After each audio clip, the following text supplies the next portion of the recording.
Hey guys, what's good? How y'all doing today? We're going to be checking out the World War II vets versus corrupt cops in the good old state of Tennessee in Athens.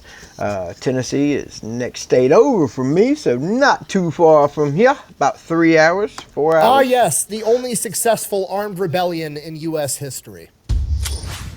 Today we're talking about the Battle of Athens, aka the Battle of the Ballads, aka the War of McMinn County, whatever you want to call it. The fact of the matter is that in 1945 and 1946, hundreds of Americans returned home to McMinn County, Tennessee after winning World War II. Upon their return, they would discover that their local government had been corrupted. They were engaging in rigging elections, the sheriff's department was mercilessly beating innocent civilians and extorting hundreds of thousands of dollars from taxpayers, and they decided to do something about it. This story has achieved legendary status with many people hearing and knowing about it in passing, but very few people understand how epic this story actually is. But you're gonna learn today, right after a word from our sponsor. This video is brought to you by Sundays for Dogs. Look, we're not gonna overcomplicate this. It's basically fancy dog food that you don't have to keep like in a can, so you don't need a can opener, you don't have to put it inside of your fridge. It's made with real meat and a bunch of other stuff.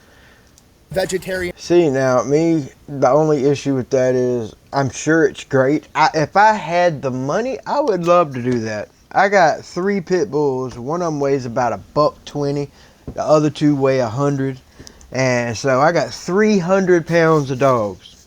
You know how much money it would cost me to feed them off of that? I can't do it. Now, if I had a Chihuahua or, you know, if I had just a smaller dog, a little poodle or something, and just one, not 3, it'd be different. But I know good and well. I haven't checked it, but I already know. Good grief, it's already breaking me just getting a regular old Purina or something. MRE option I've ever had. So if you want to check it out, I'll have a link in the discount code down below. Let's get back to the video. All right, sit down, shut up. This is complicated, so pay attention. All right, our story begins in 1910 when a man by the name of Edward Crump becomes the mayor of Memphis, Tennessee. Upon becoming mayor, he sets out to build a political machine. The way he does this is he's willing to look the other way for illegal gambling and alcohol operations as long as they're willing to pay a large protection fee to Mayor Crump. He then uses that money to influence other elections, effectively having all the other politicians and judges and elected officials in his back pocket. Anybody that dares to go against him is absolutely crushed. If you're a local businessman and you don't agree with him and you're not willing to play by his rules, guess what? You're gonna have no parking signs. And see, that's what sucks. Like, even America now, like, I'm so glad Trump got in. But dude, everything can be rigged because we, the people, don't really know what's being counted. And honestly, if you're not working and putting into this country, I don't think you should be allowed to vote. For the simple fact, why do you get to put your ballot in, which might be on the side that wants to raise taxes and give out free health care and Medicaid, and yet you ain't even working? I mean, I can look at it that way. I think you should have to be 18 and work in order to vote. You can't just go cashing in your damn ticket and you ain't putting into this country at all. That right there, to me, needs to stop. And if you're not here legally, I about said if you wasn't born here, period, you shouldn't be allowed to vote.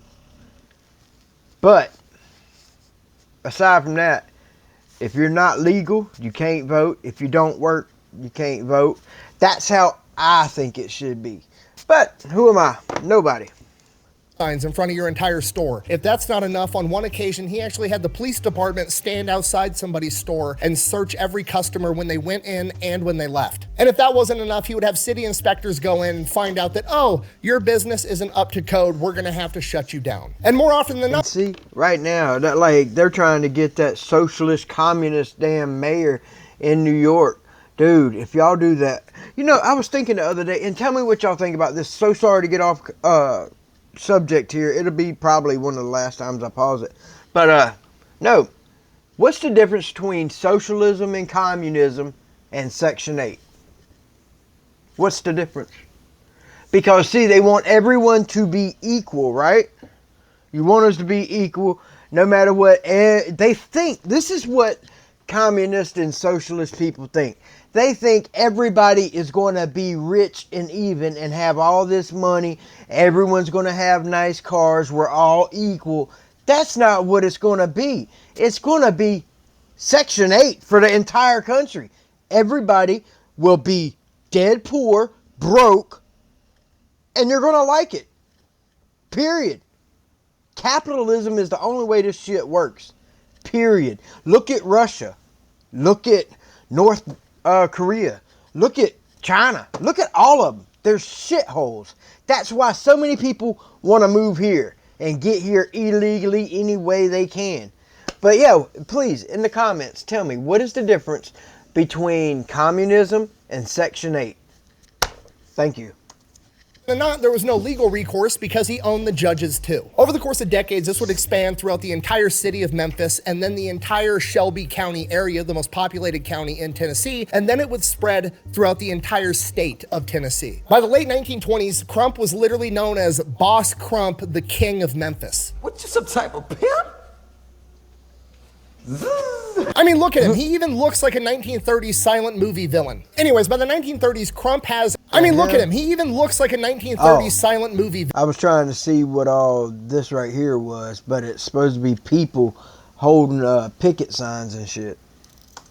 Anyways, by the 1930s, Crump has essentially the entire state of Tennessee in his back pocket. Absolutely everybody. Politicians, sheriffs, elected officials, judges, all of it. And in 1936, he backs a man by the name of Paul Cantrell to be the sheriff of McMinn County. Now, Paul Cantrell wins by a landslide, A, because he's backed by Crump, but B, he also runs on a really, really good platform that he was going to put an end to fee grabbing. Now, at this point in time, the sheriff's department wasn't paid by taxpayer dollars. They were almost exclusively paid for by the fines that they collected. Now, that sounds crazy to us today because it is crazy for obvious reasons. You are now putting a financial incentive to law enforcement to arrest and fine as many people as possible, and in a lot of places, that's exactly what happened. So Cantrell came along and he was like, I'm going to put an end to that because it's obviously ridiculous, which is a good thing to want to put an end to. He said, you know what? I'm going to take a $5,000 a year annual salary, and that's going to be it. And I'm only going to fine and charge people and arrest people when they deserve it, and I'm not going to do it to make more money. That's a great platform and a just cause, so he wins. And then after winning, he decides, I'm not going to do that. I lied. Imagine so the that. McMinn County government steps Joe in and Biden. is like, no, you ran on that platform. We're going to go ahead and make it a law that you're going to take this $5,000 a year salary, just like you said you would, and that's going to be that. So Cantrell ends up filing a lawsuit suing the county, and he wins because he's backed by Crump. So now he's allowed to keep fee grabbing, and he takes it to an absolute extreme. Anybody that was arrested for anything was charged a minimum of $16, and that was the fee for getting arrested, getting driven to court, being booked, going through the whole process. You gotta think, this is back in what, 40s, 50s? I don't know if he's already said it. But either way, it's after World War II. They're coming home from World War II. Anyhow, damn, that money right there, $16. Yeah, it's today's money is probably worth about $40. Maybe more. Yeah.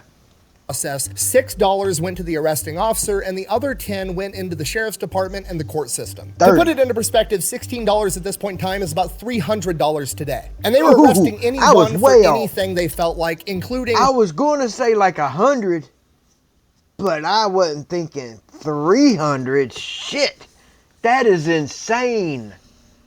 $16 used to be 300. And see, people want to keep raising minimum wage. It's like, dude, you raise minimum wage, the owner is going to charge more for the thing you're buying. So therefore, the whole cycle just starts over again. Stop raising minimum wage. Just stop. Drunkenness. They would literally just walk somewhere and be like, hey, you look drunk. You're under arrest. Wow. This was the 1930s. There's no breathalyzer. There's no field sobriety test. Literally, the deputy says, I think you're drunk. Guess what? You're fucking drunk. Give me $300. In the first 4 years he was sheriff, Cantrell paid himself $56,000, which is over $1 million in today's money. Wow. He also gave himself jobs that didn't exist. He was the superintendent of the county shed, earning him $2,500 a year. There was no county shed for him to be the superintendent of, but guess what? He's collecting the money. And anybody that dared to go against him would get brutally beaten, if not killed, by his deputies, and they never got in trouble because the judges were part of the good old boy system. One of the primary judges involved in this was Judge Sue Hicks. And to be fair, Sue Hicks has almost nothing to do with the rest of the story, so why am I bringing him up in the first place? Well, because he's actually the inspiration for the legendary Johnny Cash song, A Boy Named Sue, and I thought that was interesting. My name is Sue. How do you do? Anyways, moving on. Now, Damn. this goes on for All years. right. The entire town's mad about it. Everybody's pissed off, but there's nothing anybody can do. There's no legal recourse, and if they try to stand up to them, they're just gonna get the shit kicked out of them by the deputies, so everybody just kind of lives with it. But hey, the silver lining, we live in a democracy. A couple years from now, we're just gonna have another election, and we'll vote this guy out. We'll get a new sheriff, and hopefully that'll be a good guy. Well, next election rolls around, and they rigged the entire thing. Now, at this point in time in Tennessee, they had a poll tax. Basically, you had to pay money if you wanted to exercise your right to vote, which sounds crazy to us today. Dude, that right there is crazy. A poll tax. This is a democracy, but you gotta pay to vote? Oh, get the fuck out of here. But that's how it worked back then. And it also wasn't that big of a deal at this point in time because usually the Democrat and Republican parties were willing to pay the poll taxes for the voters to show up and vote. So basically the party was fronting the bill for people to come in and vote. But the problem was is that you had to go... I got a question. Where were they getting all this money? Were they taking it from taxes or was it donors? Pay your poll tax prior to the day of voting. So you had to go pay your poll tax and then have the valid receipt showing that you paid your poll tax and turn that in when you went to vote. But you had to pay that poll tax like months in advance. So That's what they would do crazy, is they would man. never publish or put out to the masses when the deadline to pay your poll tax was, unless you were in the know and they knew how you were going to be voting. Then they would let you know, hey, you got to buy your poll tax by this time. This so country they were has essentially been shady. disenfranchising There were some anybody that shady wasn't people on their side. On top of that, dead people voted. People that didn't Of course. exist voted. And see, that's what I said about our census, right? Like, you know, they're still finding, or they were, when Doge came in, they were finding people that were, you know, up to 300 years old getting Social Security, Medicaid, whatever, all these millions. But that also throws off our ratio of how many whites there are, how many blacks there are, how many illegals, because you got illegals using white people's names, so they're saying, oh, there's 75% white people in this country. I'm sorry, everywhere I go, I very rarely see white people. But I'm in North Carolina, which magically I think we got a Democrat governor, or did. But either way, they just did an ICE raid because we got a shit ton of illegals in this damn state. They gotta go. We gotta get rid of these deputies people. got caught telling elderly people that if they didn't, quote, vote the right way, that their pensions would be held up. They also claimed That's there was bullshit. 1,500 absentee votes, which was a staggering number considering the neighboring county, Knox County, that had 6 times the population, had never reported more than 600 absentee ballots. Wow. In addition to that, nobody was allowed to observe or poll watch, and if they tried, they would get the shit kicked out of them by the deputies, and then they'd... And see, that's what I'm talking about today. How do we know really if I don't think Joe Biden won the presidency. I'm glad he did though, because like Mr. Barack Hussein Obama, that sounds like a black guy's name, being his mom was white. Yeah, I don't think Barack was one. I think he's from Kenya or something like that, or his dad was. But anyhow, point is, Barack said, leave it to Joe Biden, and he will find a way to F up. And that's exactly what he did. And I love it, because he destroyed the Democrat Party. He tore it up. Now all you got is either trans, lesbian, white women, and then a few blacks, because the blacks are even coming over to the Republican side. And it's all common sense. Now they just want to be against Trump so bad. They will take the 90-10 or the 80-20 situation. If Trump says cancer is bad, they're going to be on the side saying cancer is great. Cancer is great. That's how dumb they're being. Like, they literally are trying to tear the country down. They are proactively out there setting shit on fire, shooting at cops, because we're trying to get rid of illegal people. This is crazy. We need to raise up. So Cantrell obviously wins the next election because he rigged the entire thing. The people of McMinn County know that this is absolute bullshit. They're writing their state and federal politicians. The Department of Justice ends up launching an investigation in 1940. Nothing ever comes of it because Crump has connections in the federal government too. 1941 rolls around, Japan fucks around with America's boats, America enters World War II, and all the young men go off to war. Then in 1942, Cantel decides his sheriff gig is See, that's why I thought it was in the 40s. I thought they had come back from the war. It's too small for him. He's going to run for Tennessee State Senate, and he's going to appoint his right-hand man, Pat Mansfeld, to be the sheriff. Now, Cantel is running against an incumbent politician, and this guy knows the ropes. He knows that Crump owns the entire state of Tennessee, and he knows that he's going to be backing Cantel, so he pretty much immediately just drops out of the race, and Cantel runs unopposed. The incumbent senator that dropped out of the race, a man by the name of Robert Lindsay, when asked why he didn't put up a fight, said, and I quote, "I have been elected to state senate from McMahon, Bradley, Roane, and Anderson counties for 3 terms, each time by fair and honest methods. I might be elected again, but if I do so, it would be necessary for my friends in Bradley, Roane, and Anderson to resort to the same kinds of methods my opposition has convinced me it will use in McMahon. I do not intend to use such methods." Translation: I'm not win unless I cheat, and I'm not gonna cheat. So Cantel wins, becomes a state senator. From here, he goes about making it even easier to cheat in elections. What he does in McMinn County is he cuts it from 23 precincts, 23 voting locations throughout the county, down to 12, making it so people have to travel up to 20 miles to go vote. Bear in mind, this is the 1940s in rural Tennessee. People don't have cars, okay? People are walking to voting locations. They're riding fucking horses, okay? Would you travel 20 miles on horseback? And why is the federal government and all this not stepping in and stopping this? That's why I say there's so many tricks that could still be played to this day, because there's no one's doing their job half the time. Or walk 20 miles to go vote in a sheriff's election? Probably not, especially if you had to pay money and you didn't know when you had to pay the money and you don't have the fucking receipt. If I ain't getting down there, it ain't worth it. In addition to that, now that he's cut it down to 12 precincts instead of 23, now he can have more armed thugs there to intimidate people as they go to vote to make sure they're voting the right way. From here, 1942 election rolls around. They rig the entire thing. Pat Mansfield wins. DOJ investigates, comes up with nothing. 2 years later, same exact thing. 1944, they rig the election. DOJ investigates. Nothing gets done.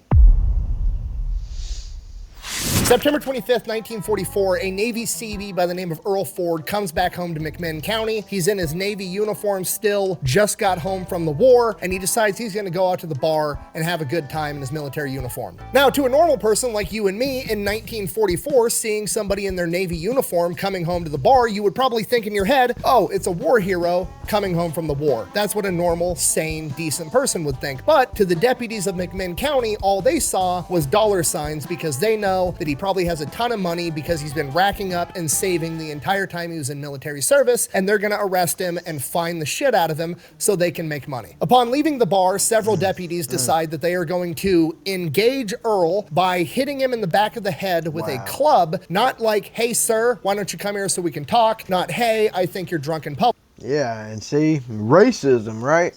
And I'm not saying that in a smart way, because there's been plenty of it in the past.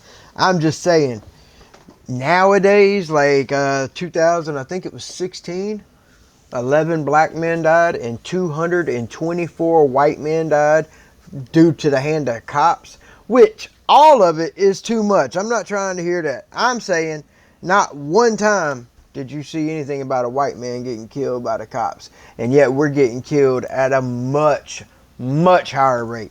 I've had to deal with cops many times, and yeah, dude, it's just crazy how the Democrats push this stupid ass narrative. But what he just said is crazy. You know, getting hit in the back of the head with a club. Man. Public, no words were exchanged. They just hit him in the head. Obviously, he's dazed, doesn't know what's going on. He turns around and tries to put up a fight and, I don't know, maybe defend himself like any normal person would. Not exactly resisting arrest when they open up by attacking you, at which point they draw a gun, shoot him in the chest, and kill him. Damn. Obviously, this upsets a lot of people. This man just went to war fighting for this country, and he comes back home and then gets killed by his own people. I was going to say brothers, but which technically we're all brothers if we all grew up here in America. The last thing you would think is you go fight in a war and come home not only get killed by your brother, it's a fucking cop on top of that. In town that they just killed a young man coming home from the war, at which point the deputies claimed that he pulled a knife on them and tried to stab him, and they were forced to shoot him. None of the witnesses that were there corroborated that. He was in a Navy uniform that didn't have pockets, so they don't know where he would be able to conceal a knife. And when they asked where the knife was after the fact, after shooting him in the chest, somehow the knife that he would have had in his hand trying to stab the police officer allegedly wound up behind him and underneath his dead body. And of course, the deputies get away with it. The deputy that shot him... And see, that right there should have been a nationwide deal. Like, the whole nation, I get it, there wasn't the internet and all this and that and the third. There was TVs, though, and there was newspapers. But once the word got to Washington, D.C., which is not far from Tennessee, it's not very far, there should have been some deep investigations come in. And dude, yeah, they should have started rooting this shit out, but no. Didn't even get fired or reprimanded because he's one of the boys of the political system, and that's the way this shit works. We make our own luck. I wonder who the president was at this time, if he was a Democrat or a Republican, because the more I go back and look, the Democrats have always been dirty. People say, oh yeah, they used to be the middle class. No, they never. What it was, this is all that happened. They've always been the same. They've always been trying to take. What happened is TV didn't used to be a whole bunch of money in it. And as TV got a little bigger, then in the 80s, 90s, it started kicking off and started racking in money. Then you get the internet and all that. I mean, their money just exploded. They stayed the same. On the right, we've always, because Republicans, it was started in the South. It was to go against slavery. And damn, that's another thing. I don't understand why so many people are on the Democrat side when they were the party of the KKK. Anyway, I'm getting off subject. 1945 rolls around. World War II comes to a close. All of the young men from McMinn County that went off and fought all end up coming home. And the deputies just see more and more dollar signs, right? Anytime you see a young man between like... Yeah, but the thing is, those dollar signs come with people that have killed people. Like, they may have killed one, they may have killed zero, they might have killed 30, 40, 100. You don't know. So, yeah, them dollar signs might just come with a price. And I have a feeling it is. 18 to 25, that guy served in the military, probably has a bunch of money. When World War II veterans left the service, they got mustering out pay, one big lump sum. So they know that they can just arrest these guys and find the shit out of them and make a ton of money. One of the first veterans to have a run-in with the deputies is Sergeant Bill White from the United States Marine Corps. This man fought on Guadalcanal and Tarawa, and then after that went on to become a jungle warfare instructor stateside. Somebody about the FAFO, they about to F around and find out. Dad sends him over to the rationing board because it's World War II, just got over. They still have all these rationing committees. They're rationing rubber, sugar, gasoline, all kinds of things. I never knew that they damn rationed gasoline, yo. Need. You have to have ration stamps, and everybody's only allowed to get so much. So Dad sends his son Bill down to the communism at its finest. You get these stamps, and you get these stamps, and you get these stamps. Oh, you need it? No. Fuck communism. Rationing board to get 5 gallons of gas. Rationing board is like, no. And Bill's like, all right. So he goes to his buddy who had been in town longer and is like, hey, the rationing board basically just told me to fuck off when I wanted to get some gas. What's the deal? And he goes, oh, there's a deputy at the rationing board. You need to go pay him off, and then he'll waive you through on the rationing board. Will give you whatever you want. So Bill goes over to the deputy, pays him $5. Deputy waives it off. He gets his 5 gallons of gas and he leaves. And Bill watches the deputy pocket the money. Bill has no idea what the fuck just happened. He's thrown off. So he goes home and tells his dad, who was a Cav scout in World War I, this story. And his dad's like, yeah, that's just how it is here now. And his dad proceeds to tell him this story about how he was on lunch break from work and he had a bottle of milk that he was drinking out of his lunch pail. And the deputy showed up, sniffed his milk and said there was alcohol in it and arrested him for being drunk and fined him $16, which was almost $300. So Bill's pretty pissed off, obviously. And within a matter of months, pretty much every veteran. Dude, $16 is equal to $300. That's a whole paycheck you just took out this man for no fucking reason. Dude, I'm surprised this went on this long and one of these boys ain't snapped. And that had returned home from the war was equally as pissed off because they were all being targeted by the sheriff's department because they knew that they had money. The deputies got so bold that they would go into bars, not wait outside for them to stagger out drunk. They would just go into bars and start arresting people for being drunk inside of a bar. On multiple occasions, they would walk into a bar if there was like a dance or a big event and just arrest absolutely everybody there. Not because they were doing anything wrong, just because they wanted to get the money. So the veterans understandably started to get pretty pissed off and they would just start drinking in private. They'd have their own private parties that the deputies didn't know about so they could hang out with their friends in peace and not get arrested all the time. So all the veterans obviously wound up becoming really close friends. They all got together. Bet you that helped kick off some moonshine sales, I guarantee it. They'd drink in private, they'd swap war stories. There's a guy by the name of John Fry who said he became the most powerful man in France for a couple weeks when his unit overtook a cognac distillery and he had all the liquor in France. So he was like, you know, the most powerful guy around, wheeling and dealing with all of his booze. Carl Anderson told the story about how a German officer threatened to cut his finger off when he refused to give him his wedding ring. Tom Dooley would always bring his pet monkey that he acquired while he was overseas and somehow smuggled back home to Tennessee. Like, it was just a group. Dude, I tell you, they were smuggling some animals back in the day. They got a horse, they got a duck. Of crazy, incredible men that had awesome stories that wound up becoming friends and bonded over the fact that they were all being discriminated against for their service. And as time went on, they went from drinking and discussing war stories to talking about the current political climate and how to fix it. And as they talked to townspeople, they started to realize, oh, they're literally rigging the elections. They rigged 1942, 1944, and they're probably going to rig this next one in 1946. Now, I'm assuming this is all going to kick off at some point and then they're going to end up getting everybody cleared out. But their money should have been given back to them. They should have got every damn penny, and every one of those guys should have got thrown in prison. I still think that Fauci, Biden, all of them, they should be in prison. I don't give a damn how old he is. Talking about he can't stand trial. Oh, he ain't got to stand. He can sit like he does on the beach, you know, on that lawn chair that Biden sat there for 4 years, 4 days a week. He can do that in court, and then he can go do that in prison.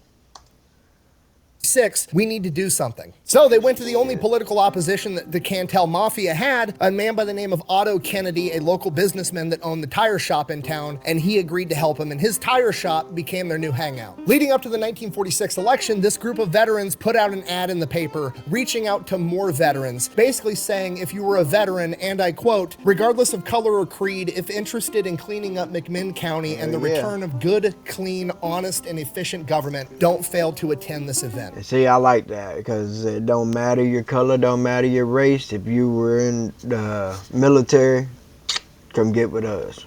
Hundreds of veterans winded up showing up to this event, and they essentially pitched the idea to this crowd of veterans like, hey, look, regardless of whether you're a Democrat or a Republican or the color of your skin, we can all agree that this is fucked up and we need to restore order. We should band together and form a GI ticket. Fucking them cops, boy, they don't know what they got lined up on them, son.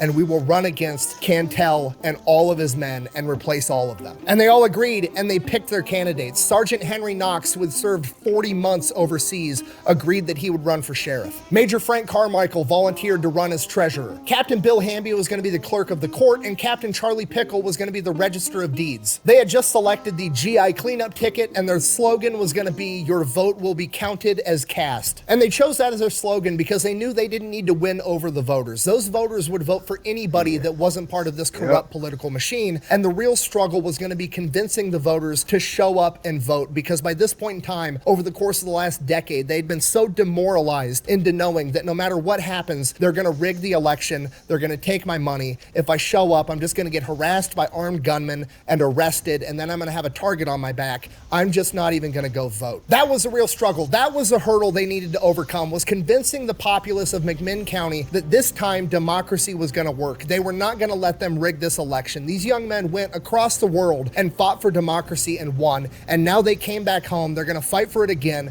and they're going to win again. And the veterans went absolutely ham trying to prove this to every single person in McMinn County. They literally went to every single door in the entire county and had personal conversations with every single person. Almost every person in McMinn County had personally met at least one member on the GI ticket and spoke to them in person. Felix Alex had acquired a Piper Cub airplane somehow, and they were literally crop dusting pamphlets over the town for the GI ticket. They had trucks rigged up with loudspeakers, and they would drive around town telling everybody, show up, vote, your vote is gonna count this time. And after a while, it started to work. People started to believe that their vote was actually gonna count this time, so they went, they paid the poll tax, they got their receipt, and what the deputies did in retaliation was they would go out and they would arrest veterans, and when they arrested them, if they had their poll tax receipt on them, they would confiscate it and not give it back so they couldn't vote. So they started reaching out to the bigger government. They wrote to the governor, they wrote to the attorney general, they wrote to Washington, D.C. One person even went as far as to tell the attorney general, if there's bloodshed this year, it's on your hands. And nobody did anything. Wow. As the election got closer and closer, there was really no campaigning from the machine side. They just upped the... How is it you got guys that just went to war and just wiped people out? Some of them enjoyed it. And they tell you if there is bloodshed, it's on your hands, and you do nothing. The amount of harassment the deputies were doling out to veterans and anybody they thought might be friendly to those veterans. That's all they did. They were just in it to make more money. Why did they need to campaign? They were going to rig the election. They knew they were going to win. But they were starting to get a little bit nervous. So Paul Cantrell would step down from Senate, and he was going to come back to McMinn County, and he was going to run for sheriff this year. And his right-hand man, Mansfield, was going to take his spot in the Senate. And then election day came, August 1st, 1946. And you got to realize it's just a small sheriff's department. They've only got like 30 deputies. There's hundreds of veterans. The veterans guaranteed that everybody would be safe going to the polls, and these armed thugs aren't going to be able to outmuscle the veterans. There's just not enough of them. And then a literal caravan of cars came into McMinn County. You know why, guys? I don't know if you guys are into guns or not, or into the Second Amendment. But if it wasn't for that Second Amendment, there wouldn't be nothing these guys could have done. Bow and arrows maybe, but yeah, our Second Amendment, have a feeling's about to come into play. County and Athens, Tennessee. Cantrell had brought in over 250 armed men, any men that he could find, other deputies from other counties, police departments, prison guards. They even deputized some prisoners, a lot of which were literally violent criminals. At this point, the veterans know shit's about to hit the fan, because Cantrell now has 250 armed men manning the 12 precincts. They are going to intimidate absolutely everybody. So the GIs got together and issued a statement over the radio to the people of McMinn County. Quote, go to your precincts, vote, and stick around all day to hear who wins. This is not old Germany. Hitler is not telling you how to vote. Don't be bothered by any scare campaign. Cantrell's henchmen may try. You will be safe at the polls, and your vote will be counted as cast. The polling locations open up at 9 a.m., and in Athens, Tennessee, the county seat where most of the voting is going to be taking place, there's 3 voting locations: the Dixie Cafe, the Waterworks, and the courthouse. And at every single location, there is Waterworks. See, that was an actual place. Because growing up playing Monopoly, you know, Waterworks, I didn't know that's what they actually called it. I thought it's what they called it in the game. And I figured it had something to do with, you know, you pay your water bill or something. But I didn't know it was actually called Waterworks. Hundreds of people standing outside at 9 a.m. waiting to vote. Lines literally wrapping around the block. This is going to be a record-breaking election. And as soon as the polls open, shit hits the fan immediately. The armed thugs are intimidating everybody. They're only letting people in small groups, so they have control and intimidation. They're not letting anybody stick around to poll watch to make sure things are being done correctly. They're actively rigging the election, and everybody knows it. And then one of the deputies by the name of Wendy Wise decides he's not going to let an elderly black gentleman by the name of Tom Gillespie vote. Tom isn't putting up with it. He's put up with enough shit his whole life. He's a black guy in the 1940s in the South. Like, he's seen some shit. He's not putting up with shit from this deputy. So he's like, no, I'm going to vote. It's my right. He goes to do it, and Wendy Wise proceeds to assault him with brass knuckles, and the situation devolves to him shooting Tom Gillespie. Now shit has officially hit the fan. Thank God Tom Gillespie survives, but that's not the point. The veterans said that you would be safe if you showed up and exercised your right as a citizen to vote, and these guys have now made the veterans a liar. Really? I'll fix that. So the 2 veteran poll watchers that were there at the Waterworks when Tom was shot, Ed Vastel and Charlie Scott. Can you believe that these cops, these people actually think these Marines, Army, Air Force, you think these boys ain't gonna come? Yeah. Now you done, you know you're messing with fire. You know that these boys have been overseas seeing some shit you ain't seen for sure, and then you gonna shoot somebody. You're asking to get messed up. Confront the deputies, they end up arresting them and bringing them into the waterworks and tying them up. Other veterans start showing up, demanding that they release the veteran poll watchers. Guns start getting pointed, at which point Ed and Scott decide, you know what? Fuck this, we're gonna free ourselves. They get out of their ropes. Scott throws himself at the glass door, bounces right back off it, hops back up again, throws himself at the glass door again, breaks through, gets all cut up from the glass. Him and Ed run out into the crowd with their hands up, hoping that's enough to not get shot and disappear into the crowd. Now, obviously, Ed and Scott go back to the Otto's tire shop, the GIHQ, and they're hanging out there. So Cantrell sends in 2 deputies to the tire shop, which is full of fucking World War II veterans, to arrest Scott and Ed. It's a bold strategy, Cotton. Let's see if it pays off for them. The veterans immediately and promptly disarm the deputies, beat the fucking shit out of them, tie them up, and throw them on a burn pile. Sheriff's Department, getting curious, doesn't hear from their deputies for a while, so what do you... It's sad he had to actually put in not actively on fire because of, you know, YouTube, freedom of speech. But you gotta walk on eggshells. Do when something doesn't work. Double tap, you do it again, right? They send 2 more deputies out to investigate. What a stupid son of a bitch. Promptly disarmed, get the shit kicked out of them, tied up, thrown on the burn pile with the other 2. Sheriff's Department doesn't hear from those guys for a while. That's fucking weird. Maybe we should send some more sheriffs out there to investigate. Double it! So they send a total of 4 deputies now out to a building full of World War II veterans in 1946. Keep 3 of them 2 at a get time, captured, disarmed, get the shit kicked out of them, and thrown on the burn pile, and 1 of them gets away. Cutting over to Otto Kennedy, he's been out of town all day trying to get the federal government or the state government to intervene to fix this situation. He shows back up to his tire shop, he sees 7 deputies tied up on a burn pile, and he's like, what the fuck is happening? The veterans explain everything, and he's like, nope, I'm fucking out. I didn't see anything. I don't know shit. I'm going home.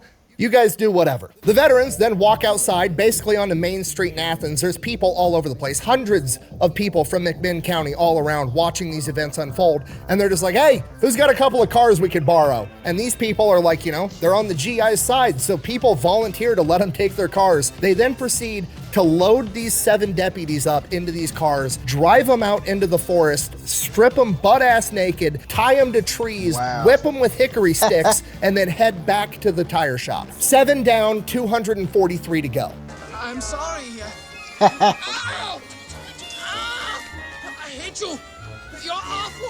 And while that was going on at a different polling location, the deputies had arrested 2 veteran poll watchers, Bob Harold and Tom Dooley, because they confronted the deputies for letting people vote that didn't have poll tax receipts and even letting small children vote. They promptly beat up both the veterans and took them to jail. At this point, shit has completely hit the fan. There's journalists there with cameras. The deputies are arresting journalists. They're confiscating cameras. They're destroying film. They are in full cover-up mode to rig this election. From here, the deputies illegally closed the polls early. Then they refused to let... What the sad part is, and I get it, it's called, well, some of them is strictly for the power and the money, but it's the cops that are there doing it. They're getting just basically money, and yeah, they can beat people up, I guess, when they want, but it's sad you would do it to your own country. Stop, Anna. My cat won't leave me alone. Let anybody examine any of the ballots in the ballot boxes. They come out with a bunch of men with shotguns and high-powered rifles, and they take the ballot boxes into the jail, and they're not going to let anybody watch the count. And at this point, there's the aura of failure everywhere. They failed. They're going to go in there. They're going to count. They're going to mess up the count. They're going to rig the count. They're going to rig this election again. The veterans failed after they guaranteed votes would be counted as cast, and there's nothing they can do about it. So the veterans go back to the tire shop. They go back to HQ, and they sit there and they wait. They just have to wait for the count to come out. They know what the results are going to be, but they wait. The townspeople are out on Main Street in Athens. They're waiting too, and it's just quiet. It's ominous. They lost. And then finally, Bob White stands up, the one from earlier, the Marine that fought in Tarawa and Guadalcanal. He's got a Purple Heart from being shot through the hip in combat. He is a jungle warfare instructor in the United States Marine Corps, and he's had enough of this shit. He stands up and delivers an impromptu speech, and I'm paraphrasing, but in essence, he essentially says, you all went overseas for 4 or 5 years of your lives and fought tyranny across an ocean, and now you're all just gonna sit here in silence and live in tyranny in your own home. We're not gonna put up with this shit. Go home, get your guns, and meet back here. Yep, there you go. That's it. Hang it up. The veterans get up, they go home, they come back with their guns. It's Second not Amendment much. They've got coming some in hunting full shotguns, force, hunting rifles, pistols. Not nearly enough to confront the 55 armed deputies inside of that jail in a fortified fighting position. At which point, Bob decides we're going to need some more firepower. From here, they get up and they head over to the National Guard Armory. There's one guy from the National Guard there holding down the fort. They show up with guns and they're like, fork over the keys. He's more than happy to do it, gives them the keys. They go in, open up the armory, take a bunch of rifles, Tommy guns, pistols, ammo, everything they want. From here, the accounts vary widely on how many armed veterans were there. Bob White said he had about 60 men under his command, but there's some people saying that there was hundreds. There's even a couple accounts saying that there was as many as 2,000 armed veterans. I think that person was thinking the overall crowd in general, because the whole town is there watching. From here, the deputies go out, they completely surround the jail, sun's going down, so they shoot out all the street lights so that the deputies aren't going to be... And I definitely wouldn't doubt it if, they're carrying more than one gun each, and if there's a citizen there wanting to help out, they probably handed them a gun. So it could have been up to 2,000. I agree. Able to see where they're at. Then they get keys to all the surrounding buildings, and the people of the town are willingly just giving them the keys because, like, they're overthrowing the corrupt government. Why wouldn't you help? The veterans are up on top of roofs, they're in windows, they're in all the buildings surrounding this jail. They have the entire thing on lockdown. Now, by this point, the deputies know something's up. Some of them are outside in front of the jail. They're completely surrounded by armed veterans. There's fucking 1,000 civilians watching in the background, at which point one of the veterans chimes in and is like, bring the ballot boxes out. We're going to count them all right here, right now. We're going to see who won this election. To which the deputies respond, you're going to have to come get them. Okay. Come and get them! At which point the veterans respond, all right. And all you hear is safeties on guns click off as all the deputies hear that. They run and dive for cover, and the veterans open fire on the jail. Some of the deputies get hit. They're hiding behind cars, limping for cover. The rest of the deputies run inside the jail and take cover. They start returning fire. All the civilians are scattering in the background, not really leaving the scene. They're trying to find somewhere safe because they also want to watch this shit unfold, and it's just chaos. From here, a pretty intense firefight ensues, but the jail's basically impenetrable. It's made out of brick. All the veterans are behind covers. Not a lot of people are getting hit, but some people are getting hit by ricochets, birdshot, other things like that. As this firefight unfolds, the townspeople kind of get acclimated to being in a firefight, I guess, and get a little bit more brazen and start watching a little bit closer. Some of them take it upon themselves to go and vandalize all of the cop cars and overturn them. Veterans are flipping cars for more cover. It's just a complete shit show. After a while, the initial firefight dies down and it just kind of devolves into a standoff where they're taking pop shots at each other back and forth. Inside the jail, Cantrell and Mansfield are shitting their pants. They're on the phone. They're calling up the National Guard. The National Guard's getting ready to mobilize. They call the sheriff of Polk County asking for backup. He promptly responds, what are you, fucking crazy? No, get out of here. You did this to yourself. I'm not going to go fight a bunch of World War II veterans. No. Yeah, so Mansfield calls exactly. Otto Kennedy. Kennedy picks up the phone, and Mansfield, still trying to sound tough, is like, Otto, your boys are down here shooting up the jail. You need to come get them or we're going to take care of them. To which Otto responds, all right, go get him. Hangs up.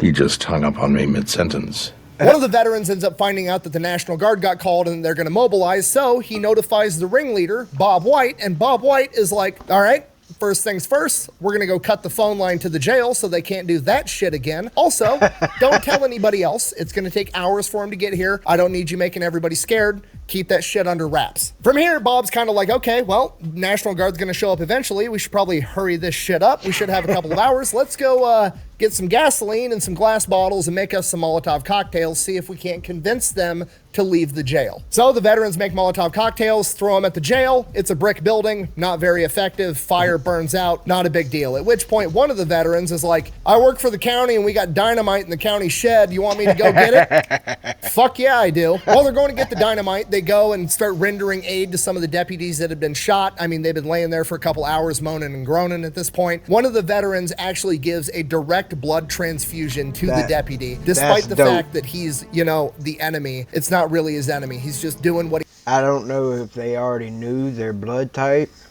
Or if they just said fuck it and risked it, because if you ain't got the same blood type, I think doesn't that mess you up, right? Because you can't just do a blood transfusion. He has to do, and I think this is a cool part of the story where it's like the veterans didn't want to do this. They were driven to do this. They want to cause as little damage as possible, and they're still caring about their enemy.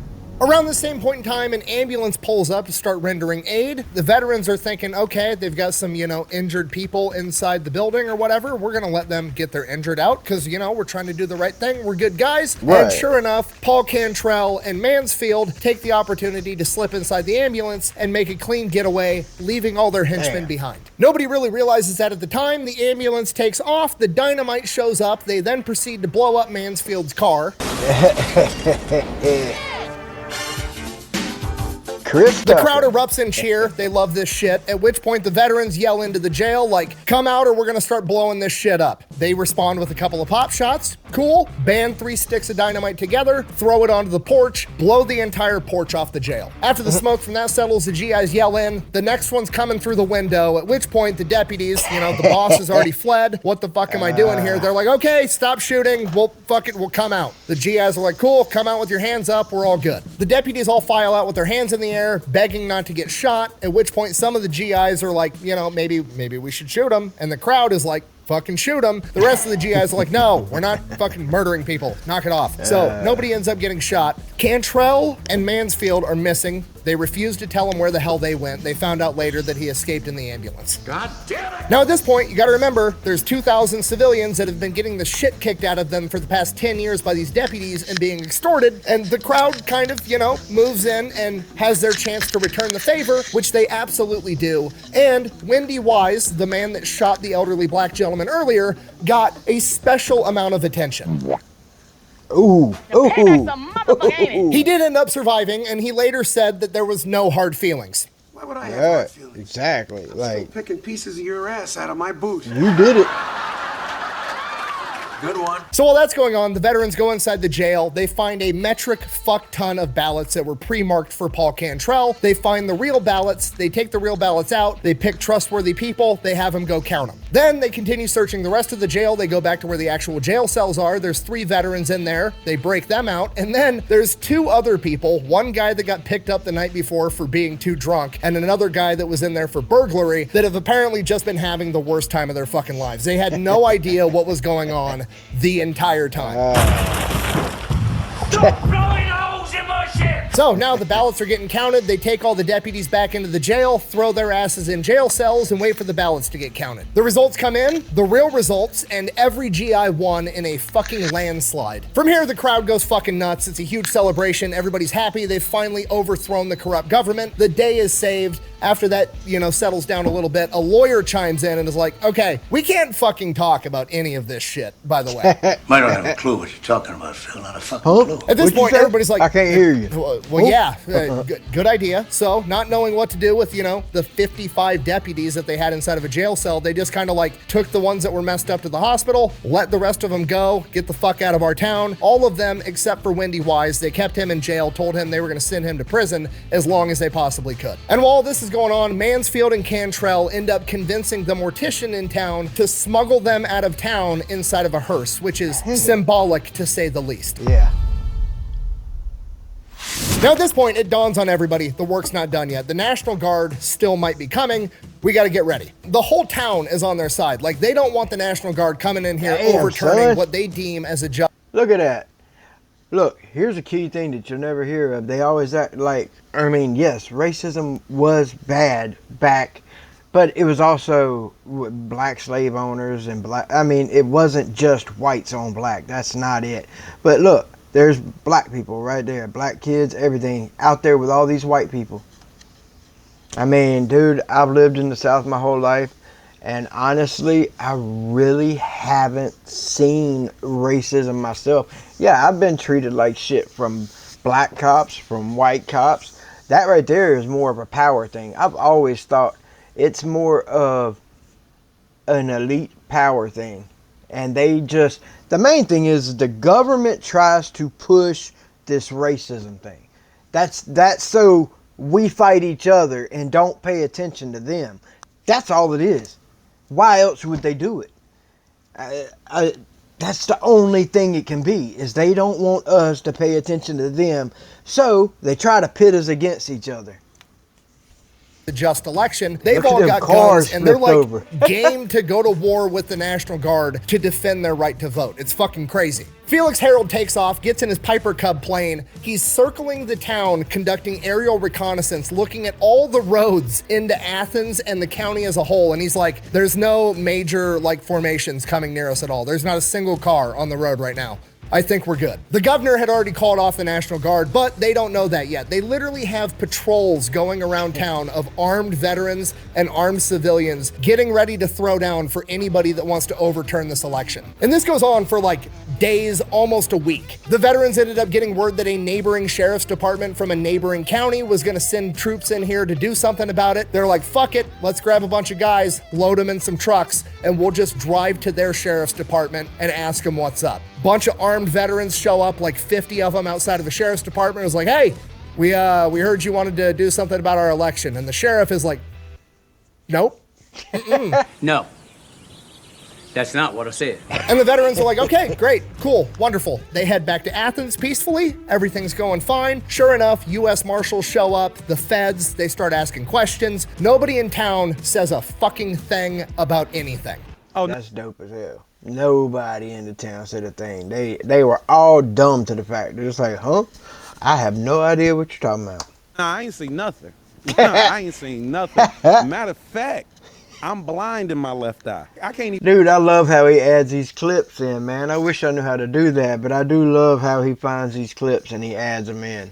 Even see you, sir. The U.S. Marshals don't know what to do. Sir. Like, obviously shit went down here, but nobody's talking. They've got to like figure out what the hell happened. It's like they're dealing with the mafia. And then they get an idea. They're like, hey, they got the guns from somewhere. They had to have gotten all those guns from the National Guard Armory.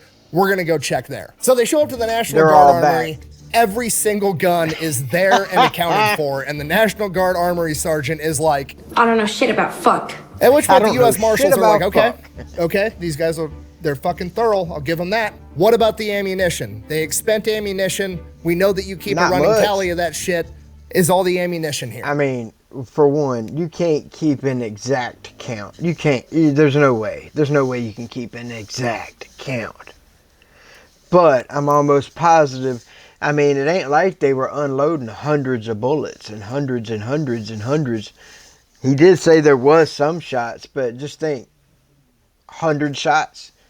But some of these people have 100 shots in their house, so that can be replaced. Here. To which the National Guard guy is like, no, actually we don't. That, you see, that's expendable. There you go. We don't really keep track of that shit here. It's, you know, it's very complicated and nuanced. No, I don't. Damn, had a fire in the background with all the paperwork on fire. Like, oh, yeah, it got a little chilly in here. And, I don't have that information either. Sorry.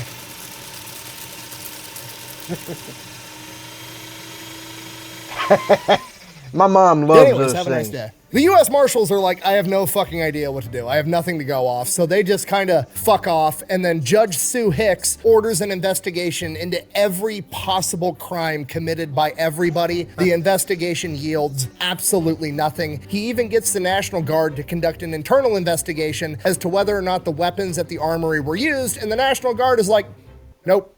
Definitely not used at all. Nope. Ultimately, the governor ends up stepping in. It's like, okay, just we're done with this. We're moving on. The GIs that won their elected post won their elected post. Nobody ended up dying. There were no fatalities, just a ton of injuries over this entire thing.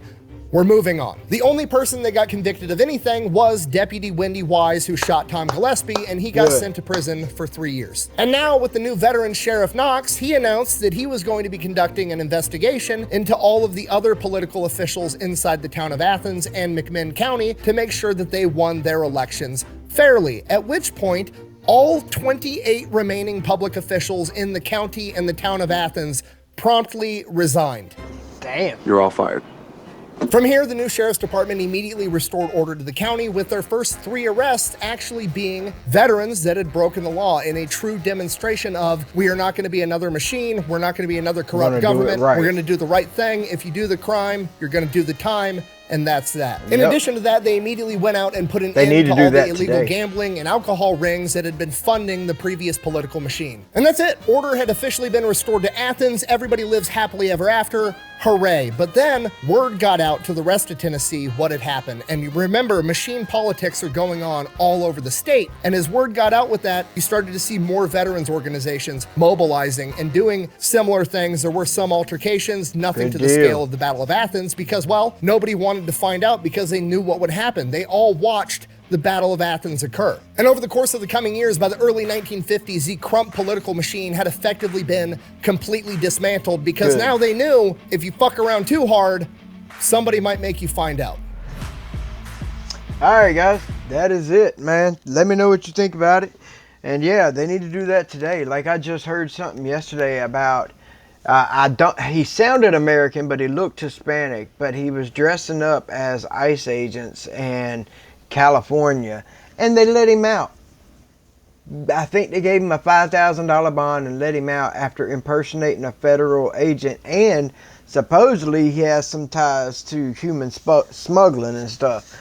But you give him a 10-year sentence, you slap him on him like that, ain't nobody else gonna be doing it, because he supposedly was American citizen, I think.